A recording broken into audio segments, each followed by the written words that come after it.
Hello বন্ধুরা, আমি স্বর্ণলতা আবারও চলে এসেছি একটা নতুন ব্লগ নিয়ে। তো তোমরা কেমন আছো? আশা করছি তোমরা অনেক ভালো আছো। আর প্রথমেই দেখে নাও আমার হাতের বানানো এই কেকটি। আর কেকটি দেখে বুঝেই গেছো লেখা আছে মা এবং বাবা। তো আজকে আমার ছিল শ্বশুর শাশুড়ির অ্যানিভার্সারি। আর এই যে অ্যানিভার্সারির দিন আমরা একটু ছোট্ট আয়োজন করেছিলাম তাদের জন্য। তো সারাদিন নর্মালভাবেই কেটেছিল অ্যাজ ইউজুয়াল, যেমন রান্নাবাড়ি খাওয়া দাওয়া। সন্ধ্যাবেলা বললাম মামুনি বাবাকে তোমরা একটু রেডি হয়ে নাও। তারপর আমার যা ভাসুর আর ভাস্তারাও চলে এসেছিল। আর সবাই দেখো এই যে রেডি হয়ে মামুনি বাবার জন্য খুবই ছোট্ট করে একটা আয়োজন।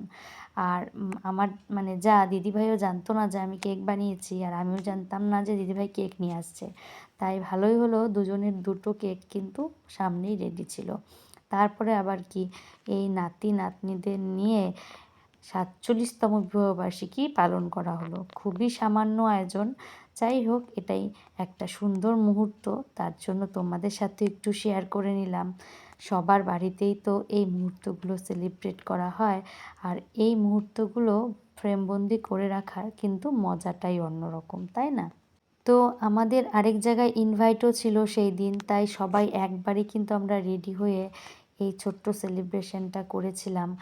আর তারপরেই আমরা চলে গেছিলাম ওই ইনভিটেশনে। তার জন্য আর কোনো খাওয়া দাওয়ার সেরকম ব্যবস্থা করা হয়নি। তো যতটুকু দরকার মিষ্টি টিষ্টি সবই আনা হয়েছে।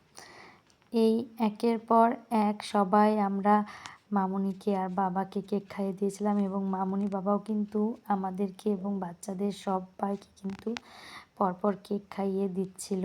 আর বাচ্চাদের কি খাওয়াবে, বাচ্চারা নিজে খেয়েই তাল পাচ্ছিল না কে কার আগে একটু করে খাবে।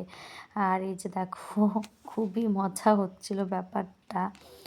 তো সন্ধ্যাকালীন এইটুকু আয়োজনই আমরা করতে পেরেছিলাম, আর পরিবারের সবাই মিলে এই ছোট্ট করে আয়োজনটাই ছিল আমাদের কাছে অনেক সুন্দর একটা মুহূর্ত।